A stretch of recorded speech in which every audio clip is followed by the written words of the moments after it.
Bonjour tout le monde, très très content de pouvoir vous retrouver sur la chaîne. Bienvenue sur la chaîne. Ça y est, le déménagement est passé, donc voilà, comme j'avais dit dans les petites vidéos de la semaine dernière, on reprend un rythme un peu plus régulier, on revient au travail. Non, c'est loin d'être un travail, mais voilà, on revient un petit peu sur un rythme un peu plus soutenu. Je vais tourner pas mal de vidéos là dans la journée, donc voilà, il y aura du contenu. Euh, voilà, c'est reparti avec notre bonne vieille Ligue 1, Ligue 1 McDonald's qui reprend ses droits et franchement ça m'avait manqué. Et en plus c'est plutôt revenu positivement pour mon club donc voilà, forcément ça se passe un peu mieux comme ça. On fera quelques petits ajustements là dans les vidéos prochaines, voilà, on s'installe et tout, donc au niveau de la luminosité c'est pas top, mais tranquille, comme j'ai dit on ajustera ça pour les prochaines fois. Voilà, la Ligue 1 a repris. On affiche directement les résultats. Voilà, le petit visuel de la Ligue 1 directement. Euh, Ça a repris donc vendredi, ce vendredi 16 août, avec un Le Havre Paris Saint-Germain qui s'est soldé sur un score de 4 buts à 1. Voilà, j'ai pas précisé, mais on va parler d'un petit peu tous les matchs, même si on n'a pas tout vu, ne serait-ce que les résultats. Voilà, c'est l'occasion, voilà, la petite occasion hebdomadaire de revenir sur le week-end de Ligue 1, et il y aura la même chose du coup sur la Liga, bien sûr, hein. On parlera un petit peu de PL, mais beaucoup moins. Et voilà, de façon assez libre et assez, voilà, sans vraiment se mettre de barrière. On parle un petit peu de tout. Et voilà, pour ceux qui ont loupé éventuellement un week-end de Ligue 1, et bah écoutez, c'est ici le rendez-vous. Je disais donc Le Havre, Paris Saint-Germain qui s'est soldé sur un score de 4 buts à 1, mais malgré tout, Le Havre qui a tenu la dragée haute au Paris Saint-Germain pendant un moment. Ça a été assez compliqué pour le PSG de se défaire de cette équipe havraise, même si finalement la qualité individuelle a primé. Un 11 titulaire parisien assez inattendu avec des jeunes, Mbaye, j'ai plus les noms, je vais me les remettre sous les yeux. Mais ouais, Mbaye, Zagué, poste de latéral gauche. Pacho, du coup, qui a démarré directement. Assez intéressant, n'empêche une performance assez ouais, ok pour Pacho. Beraldo aussi, qui a démarré. Donc un 11 assez jeune, assez inattendu, oui. Pas forcément moins talentueux, mais voilà. Et devant pas de star. Malheureusement, Gonzalo Ramos qui s'est blessé. Franchement, j'ai bien envie de le voir cette saison, Gonzalo. Le voir sur une saison pleine avec du temps de jeu et sans le dictateur devant là. Euh, forcément, hâte de voir. Ça a démarré fort pour le Paris Saint-Germain avec un but de Kangin Lee, mais voilà, le Havre qui est venu égaliser. Et pour le coup, pareil, bien hâte de voir ce que ça peut donner le Havre avec un peu de continuité. Voilà, le 11 titulaire, c'est que des joueurs qui étaient au club la saison dernière. Donc voilà, ça me semble plutôt intéressant. On a un Keshta qui a évolué un peu plus haut, je crois, si je dis pas de bêtises, par rapport à la saison dernière, mais ouais, euh, un but de Lloris, Gauthier Lloris, pour égaliser. Et ouais, comme j'ai dit, Le Havre qui a tenu un peu la dragée haute au Paris Saint-Germain. Maintenant, il y a beaucoup trop de qualité individuelle dans cette équipe, avec un Vitinha qui nous sort une grosse prestation au milieu. Une entrée de Barcola aussi est forcément super intéressante. Et puis Joao Neves qui t'envoie deux passes D. Euh, ce type-là au milieu de terrain est juste trop fort. Franchement, je savais, hein, voilà, on sait qu'il a de la qualité et tout. Maintenant, je me suis dit, le montant posé par le Paris Saint-Germain, c'est peut-être un peu trop.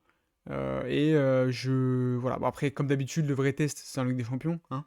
Mais franchement, je ne l'attendais pas à ce niveau-là. Voilà, pour être très honnête. On en discutait dans un groupe de potes et je disais que c'était trop et que je m'attendais pas à ce niveau-là. Voilà, écoutez, il a dépassé mes espérances, c'est tant mieux pour le Paris Saint-Germain. On sait qu'il a beaucoup de potentiel, donc aussi bien hâte de suivre. Une victoire 4 buts à 1, du coup, pour être voilà, tout à fait clair. Le match de 17 h le samedi, du coup, Brest, Olympique de Marseille. C'était l'entrée en liste de mon club avec Roberto De Zerbi et le mercato qui va bien. On en refera une vidéo un peu plus détaillée, mais voilà, quand le mercato sera terminé. Maintenant, voilà, j'ai pas pu tout suivre malheureusement. Je me suis tapé le match au replay, donc forcément, je sais un petit peu, je connais la teneur du match. Et pour être très honnête, On a quand même été archi efficace, hein. Sur le début de match, on se fait un petit peu bouger par Brest, mais on contre bien et on a vraiment été chirurgical. Je crois que les 3 premières frappes, c'est 3 frappes cadrées, 3 buts. Donc ouais, non, vraiment très chirurgical, très intéressant en contre. Et c'est un petit peu aussi la marque de Deserbi, c'est-à-dire que on sait conserver le ballon. Et il y a eu pas mal de phases où tu sens qu'il y avait de l'espace et des choses à faire, mais euh, tu reviens en arrière pour mettre un petit peu de contrôle, mettre une phase de possession. Donc ça, tu sais faire. Mais quand aussi il faut appuyer en transition, tu sais le faire. Avec en plus des ailes Greenwood.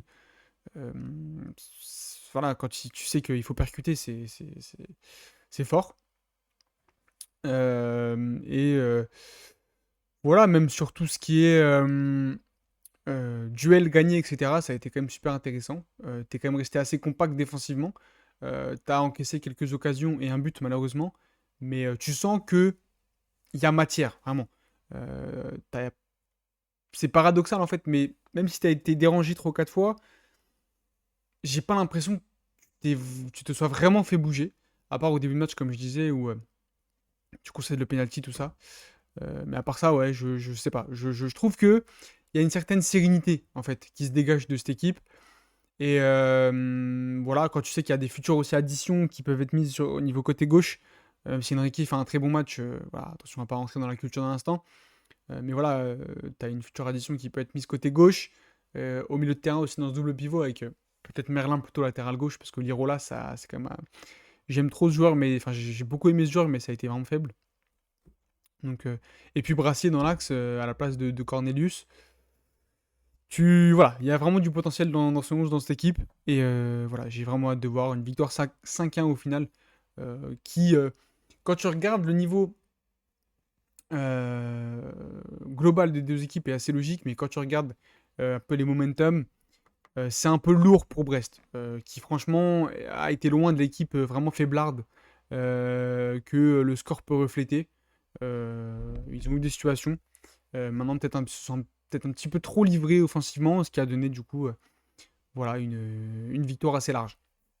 Donc voilà, pour ce Brest-Marseille. Le Reims-Lille du samedi, une victoire de Lille, 2 buts à 0. Franchement, j'ai pas vu le match, donc je vais pas inventer. Ouais, j'ai juste vu le choc de Angel Gomez, heureusement. Enfin, tout, voilà. Il se remet petit à petit, voilà, il parle, etc., etc. Donc c'est déjà ça. Maintenant, voilà, une victoire apparemment de ce que j'ai vu assez logique et d'une domination pour Lille. Donc, euh, donc voilà, un résultat logique et des Lillois qui vont être ambitieux, mine de rien, je pense. Même si t'as tu fais pas des gros transferts sur le marché, mais tu fais des petits coups.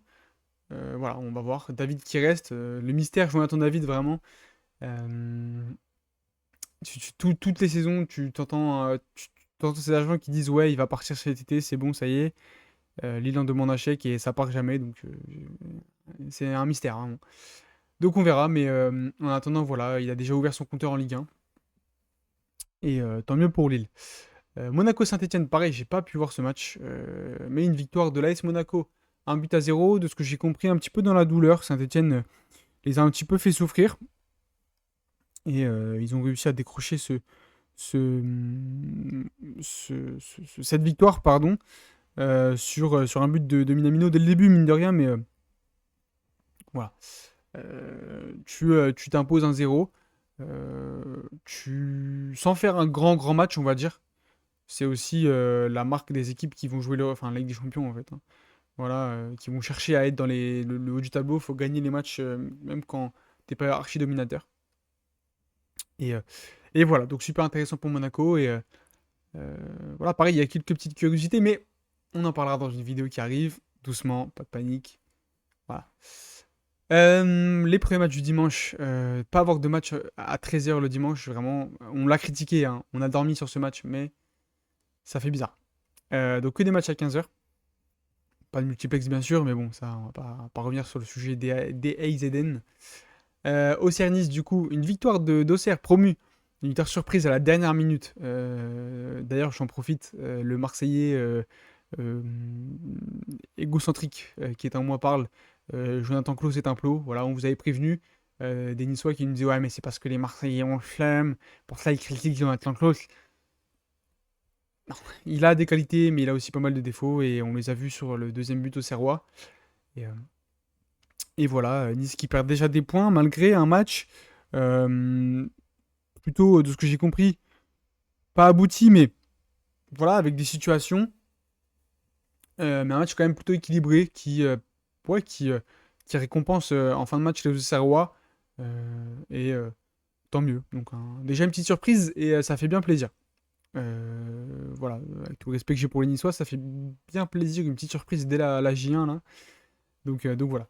Le Angers-Lens, pas un match de fou apparemment, mais voilà, une petite victoire lensoise sur un très très joli but mine de rien de Wesley Saïd, Wesley R9 Saïd. Voilà, on a vu le petit montage. Donc non, très très intéressant l'enchaînement. Et voilà, la première victoire plutôt méritée pour Will Steele. Quand tu sais qu'il y a encore d'autres arrivées avec Satriano, là, au moment où je parle, apparemment c'est assez proche. Donc d'autres arrivées potentielles. Voilà, il y a un petit collectif qui peut être bien sympa à Lens. Et bien hâte de voir ça pour Angers. Bon bah, malheureusement, enfin moi j'ai l'impression que ça va être un peu juste, voilà, pour se maintenir en Ligue 1. T'as des joueurs intéressants, mais t'as pas vraiment un 11 niveau Ligue 1 pour moi. Donc voilà, un petit peu dommage, mais c'est comme ça. Montpellier-Strasbourg, un but partout. Avec du coup, bah voilà, une première strasbourgeoise que j'avais envie de suivre. Parce que t'as vraiment un 11 sympa avec bah, forcément le Bluebird. Hein.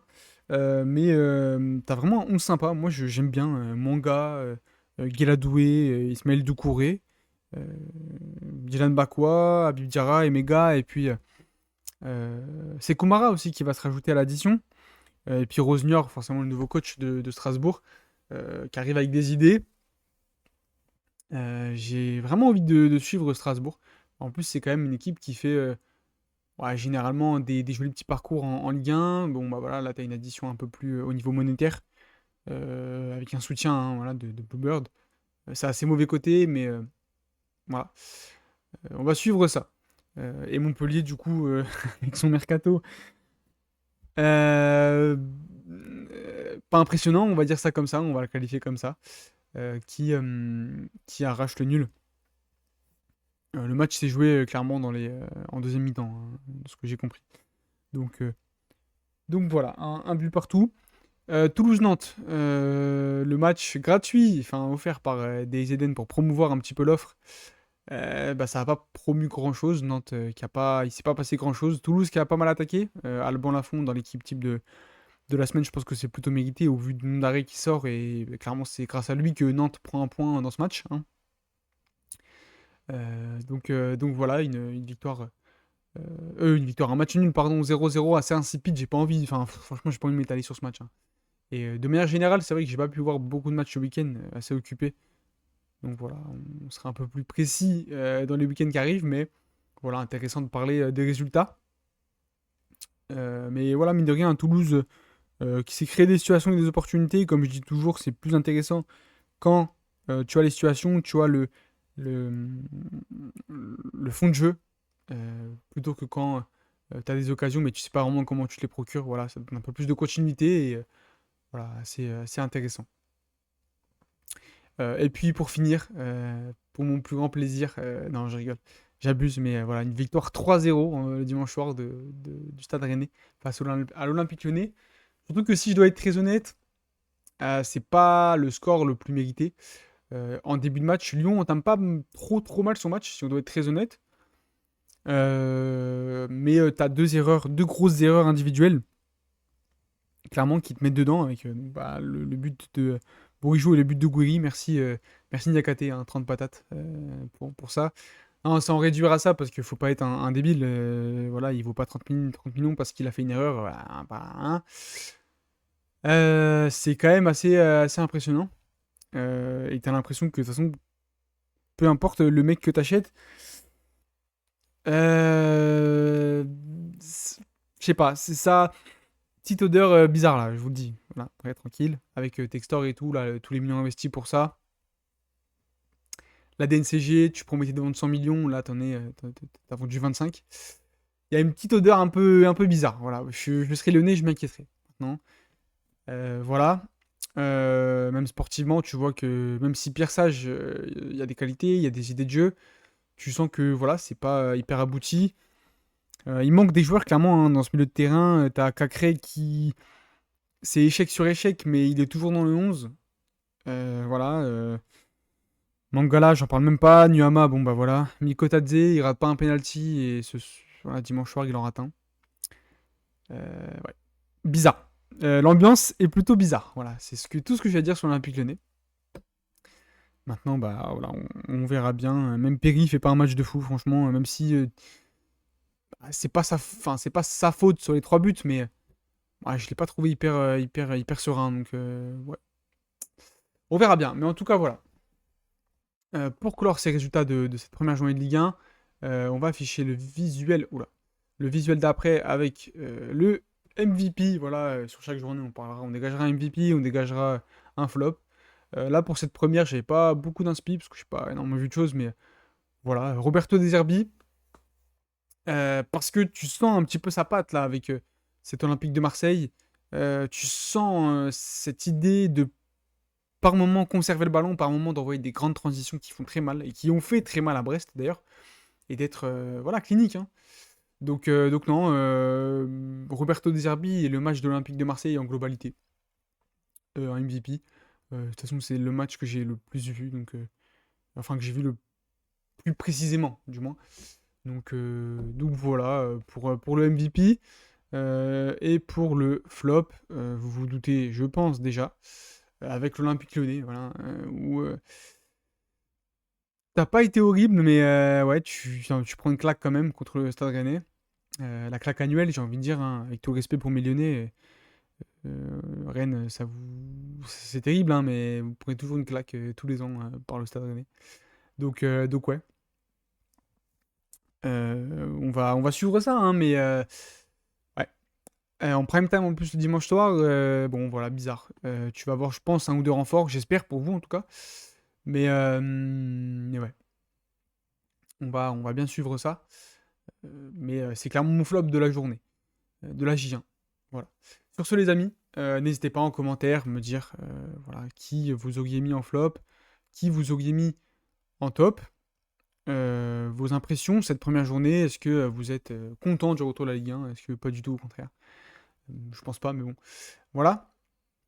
Le petit like, le petit abonnement pour suivre tout ce qui va arriver. Voilà, c'est la première vidéo là d'une longue après-midi de tournage, donc voilà, il y a du contenu qui va sortir. Donc voilà, sur ce les amis, à très très bientôt. Salut.